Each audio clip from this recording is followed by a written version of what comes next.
आज निफ्टी का weekly expiry था और मिनटम है स्टार्टिंग में छोटा सा, बीच में एक दो स्पाइक भी आया और टुवर्ड्स द डे वहां पे डाउन साइड की तरफ एक अच्छा खासा मूव दिया नीचे की तरफ। अब इसमें हम जो हिस्सा का ट्रेड कर पाए अब अच्छा है। अपना सुबह में एक ट्रेड लिया था, अपने डायरेक्शन के अगेंस्ट गया था, कुछ 10 पॉइंट कैसे लगा था और उसके बाद फिर हमने छोड़ दिया था। सेकेंड हाफ में ऐसा कुछ खास अपॉर्चुनिटी मिला नहीं, एक बन रहा था बिल्डअप बट वो फेल हो गया। देन अपना रूल होता है उससे ज्यादा ट्रेड नहीं करना है, वन मैक्सिमम इज टू, और यही चीज बनाना होता है। And the day you master this, अभी तो सेकंड आप मतलब देख लेते हैं but most of the time मेरा कोशिश होता है कि फर्स्ट हाफ में जो ट्रेडिंग होता है वो वहाँ पे कंप्लीट हो जाए। दैट्स हाउ अगर आप कंटिन्यूसली करेंगे तो आपका जो एक ट्रेडिंग साइकोलॉजी है, ट्रेडिंग डिसिप्लिन है, ट्रेडिंग आइडिया है वो आपका समय के साथ काफी अच्छा हो जाएगा, बेहतर हो जाएगा। तो एक पर्टिकुलर रूल पे स्टिक करना पड़ता है। इसलिए कल फ्राइडे है, कल के लिए हम लोग क्या एक्सपेक्ट कर सकते हैं मार्केट से, इसे समझने की कोशिश करेंगे। देखिए हमारे सामने निफ्टी का ना वीकली चार्ट है हमारे पास दिया हुआ, ठीक है। ध्यान से देखेंगे तो यहाँ पे निफ्टी के वीकली चार्ट पे इन्होंने ना यहाँ पे एक ब्रेकआउट दिया था इस पर्टिकुलर जगह पे। अब काफी टाइम कंसोलिडेशन के बाद यहाँ से ये ब्रेकआउट हमें ऊपर की तरफ देखने को मिला था। तो एक यहाँ पे इसका रेसिस्टेंस की तरह काम किया जिसको तोड़ के ऊपर निकल गया। ये 216 मतलब 200 से 220 का जो जोन है ना, ये यहाँ पे था कि डिप अगर देता है, इसे अगर रिटेस्ट करता है तो यहाँ तक जब पहुंचेगा तो मेजोरिटी जो लोग होंगे ना यहाँ पे नेगेटिव हो चुके होंगे और वहां से फिर ये अपना अपवर्ड जर्नी है स्टार्ट करेगा। ये काफी दिनों से हम लोग इसी में इसी तरीके से सोच रहे हैं और इसी बीच में अटका हुआ है। आपका देखेंगे तो पिछला वीक था वो भी 656, बहुत छोटे से दायरे में ये फंसा हुआ है। ये वाले हिस्से में इसको धीरे धीरे चलते चलते यहाँ तक कि एक बार अगर आके चलता है तो हमें बढ़िया सा यहाँ पे अपसाइड के लिए आने वाले टाइम में मूव देखने को मिल सकता है, जो कि फिलहाल यहाँ पे चार्ट पे चीजें हैं वो हमको देखने को मिल रहा है। दूसरा पॉइंट अगर आप इसमें एक चीज और देखने की कोशिश करेंगे तो आपको दिखेगा यहाँ पे ये जो कैंडल था और ये जो कैंडल था, इस वीकली टाइम फ्रेम पे अगर आप देखते हैं तो ये इन दोनों के बीच में एक इम्बैलेंस क्रिएट हुआ और कहीं ना कहीं ये जो लाइन है ये इसके मिडिल में ही जा रहा है। इस पर्टिकुलर जगह पे आप देखते हो तो ये जो कैंडल हुआ इसका हाई हो गया और इस थर्ड कैंडल का जो लो हो गया, इसके बीच का जो रीजन होता है यहाँ पे एक इम्बैलेंस हुआ है इस वीकली टाइम फ्रेम पे अगर हम बात करेंगे तो। और इम्बैलेंस बहुत परफेक्ट है क्योंकि मिडिल कैंडल ने बहुत स्ट्रांग दिया है, अपसाइड की तरफ मूव दिया है, तो एक अच्छा ये काम करेगा सपोर्ट का। तो जब प्राइस यहाँ से गिरते गिरते ये नीचे की तरफ आई इस पर्टिकुलर जगह तक, ये जब पहुंचेगा 218 200 के लेवल, अब मान लो 355 हो गया तो कोई बहुत बड़ी सी बात नहीं। आज भी देखोगे इंट्राडे में तो 541 से 355 आ गया, तो उतना ही इसको नीचे की तरफ आना है। अगर वहां तक पहुंच जाता है और वहां पे थोड़ा टाइम रुक कर अगर अपसाइड का ट्रेड प्लान करता है, अगर ये चलने की कोशिश करता है तो जो मूव होगा उसमें स्टीम होगा और मूव कुछ समय तक वो लास्ट कर सकता है। सीधी सी बात है, ट्रेंड के अगेंस्ट में कभी ट्रेड नहीं करना चाहिए। अब यहाँ से काफी इम्पल्सिव मूव दिया था तो अब ऐसी बात है थोड़ा सा कूल ऑफ होने के लिए नीचे में आएगा। आखिर में यहाँ से क्यों बायस है कि अगर आप ध्यान से देखोगे ना तो आपको वीकली चार्ट पे यहाँ पे दिखेगा इस पर्टिकुलर जगह पे ये जो वीक था, ये वाले जगह से दो बार ये सेलिंग करके यहाँ पे नीचे की तरफ आया है और अभी प्राइस यहाँ से तोड़ के निकला है कंफर्टेबली। ये वीक में ऊपर क्लोजिंग दिया था, एक वीक और हो गया, ये तीसरा वीक अगर कंटिन्यूअसली इसके ऊपर में रह जाता है। तीन का जो रूल होता है बहुत अच्छे से काम करता है। जो भी टाइम फ्रेम की बात करते हैं ना उसमें तीन कैंडल होता है। 5 मिनट की बात करते हैं 15 मिनट होता है। वीकली डेली सब में वो रूल जो होता है, कुछ चीजें यूनिवर्सल होती है वो काम करती है।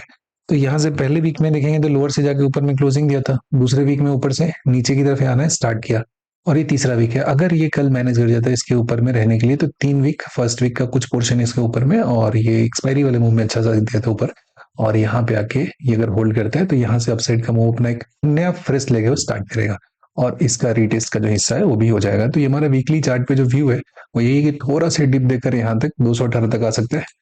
और इसी चीज को अगर हम डेली चार्ट पे देखते हैं, अगर समझने की कोशिश करते हैं तो हमें डेली चार्ट पे क्या कह रहा है। डेली चार्ट पे अगर देखोगे ना आपको अभी जो प्राइस है वो यहाँ पे अगर पिछले फ्राइडे की बात करेंगे, ध्यान से देखेंगे जरा, तो इस पर्टिकुलर जगह पे आपको देखने को मिलेगा ये पॉइंट हो गया। ये जो पिछले फ्राइडे का जो सीन बना है इस पर्टिकुलर जगह पे, ठीक प्राइस उसी के आसपास में अभी होवर कर रहा है। बस छोटा सा मार्जिन है, 355 331, 20 पॉइंट का तो कुछ लफड़ा ही नहीं है। ठीक इसी वीकली लो के आसपास ये आके टच कर रहा है। तो यहां से अभी अगर वो नीचे की तरफ जर्नी नहीं रहा करता है तो इसी जगह से भी अगर वो चाहे तो ऊपर की तरफ ही चलना शुरू कर सकता है, ये डिनाई नहीं कर सकते हैं। नीचे तोड़ के जाने के लिए इसको काफी हर्डल अभी देखना पड़ेगा। देखो बेसिक सी लॉ होती है, जब चारों तरफ नेगेटिव होता है तो मार्केट ऊपर जाता है, चारों लोग सब तरफ पॉजिटिव होते हैं तो मार्केट नीचे जाता है। आमतौर पे मार्केट की जो साइकोलॉजी होती है ऐसा काम करता है।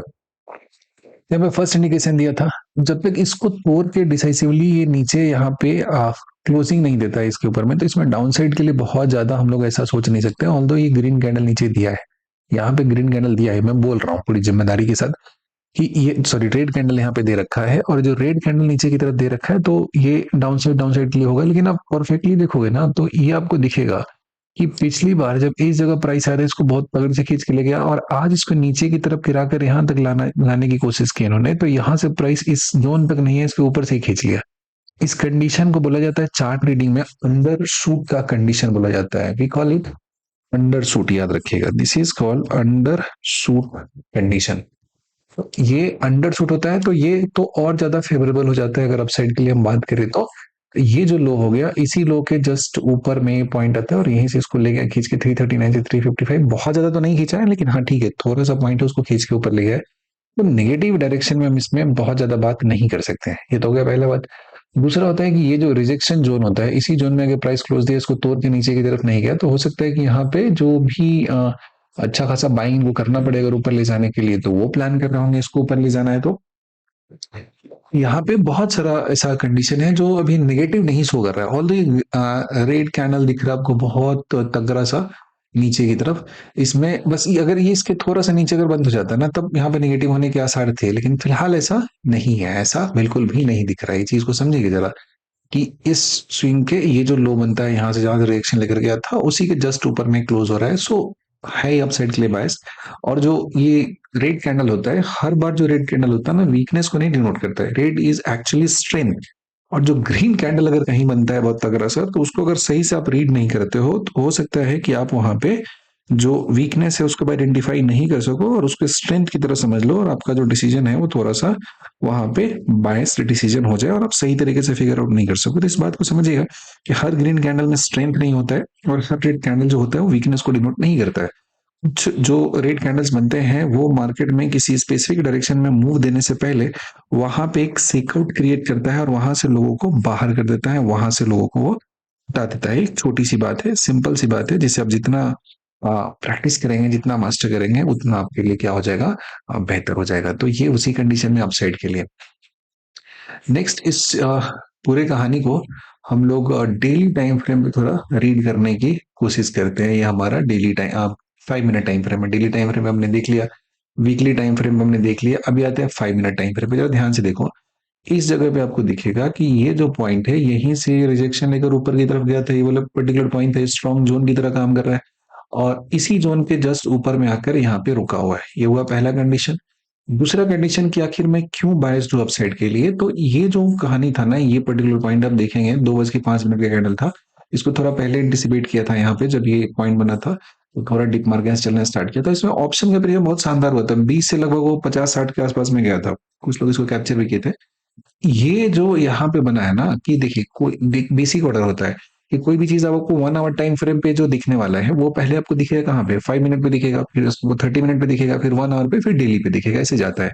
तो पहला जो फुटप्रिंट आता है ना 5 मिनट टाइम फ्रेम पे यहाँ पे देखने को मिल जाता है। तो ये जो कैंडल है ना, कहीं ना कहीं मार्केट में एक अच्छे स्ट्रेंथ को यहाँ पे डिनोट कर रहा है और यहाँ से ऊपर लेकर भी गया। अब फिर देखेंगे जब प्राइस इस नीचे में आता है, इस वाले जोन में आता है, तो यहाँ से बढ़िया सा रिजेक्शन लेके ऊपर में गया आखिरी में, लास्ट में थोड़ा सा गया नीचे की तरफ, नो इशू, लेकिन कभी भी इस वाले जोन को अभी तक टच नहीं किया। तो वही लगता है कि एक बार इसको आके यहाँ से रिएक्ट करके ऊपर में चला जाए, या फिर अगर उससे डिस्टर्ब करता है तो दूसरा जो नहीं होता है 25,218 का जोन होता है, यहाँ से आके मार्केट को बाउंस करना चाहिए।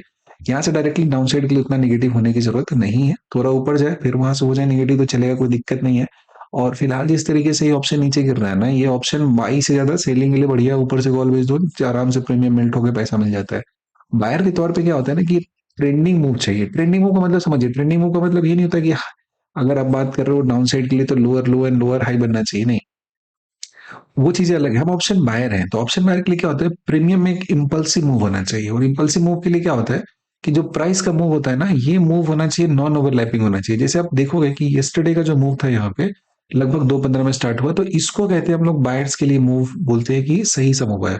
ये मूव बायर्स के लिए नहीं ठीक है। आप देखोगे ना इस प्राइस एक्शन को, भले ही हम देखोगे ऑप्शन के चार्ट पे इतना प्रीमियम ऊपर मूव करके गया नीचे गया, लेकिन इमेजिन करो आप बिग पोजीशन साइज के साथ जब वहां पे बैठे हुए हो ना, जब उसमें इतना बड़ा फ्लक्चुएशन होता है तो that is not a pleasant scene, वो उतना अच्छा नहीं लगता है। तो हमें ये ओवरलैपिंग सीन नहीं चाहिए होता है, ये जो मैक्सिमम ओवरलैपिंग होता है ये उतना ज्यादा हमारे लिए फेवरेबल नहीं है। तो इन चीजों को ध्यान में हमें रखना होता है। छोटी छोटी बातें जिसके ऐड करते हैं से हमारा ट्रेडिंग जो होता है ना प्यूरिफाई हो जाता है, अच्छा हो जाता है। अब चलते हैं जब देखते हैं हम लोग कि ऑप्शन चार्ट पे हमें क्या एक्टिविटी देखने को मिल रहा है, एट द मनी स्ट्राइक पे देखेंगे तो काफी कुछ हमें वहां पे क्लियरिटी मिल जाएगा। तो देखिए यहाँ पे अगर हम देखेंगे तो जी पुट के साइड में प्रीमियम है, अभी चल रहा है आपका निफ्टी 355 के आसपास चल रहा है। तो अगर हम इसमें 350 का कॉलर पुट देखें तो यहाँ पे डिफरेंस दिख रहा है, कॉल का प्रीमियम ज्यादा है, पुट का प्रीमियम कम नहीं हुआ। 350 वाले पे अगर चले जाते हैं 5 ही पॉइंट का यहाँ पे गैप पे दे रहा है।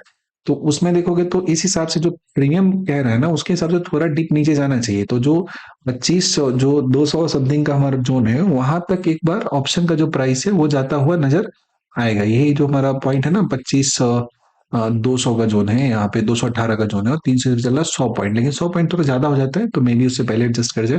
लेकिन फिलहाल के लिए जो ऑप्शन दिखा रहा है हमारा पुट का प्रीमियम, वो थोड़ा सा अंडर वैल्यूएशन में चल रहा है, तो हो सकता है कि नीचे की तरफ डिप मार के अच्छा चला जाए। उसके बाद दूसरा चीज यहाँ पे एक और है ना, ये थोड़ा सा कंफ्लिक्ट कर रहा है यहाँ पे डिसीजन मेकिंग में, कि जैसे आप चले जाओगे, आप देखोगे कि 400 का कॉल ऑप्शन है ना, आप इसको जरा देखो ध्यान से।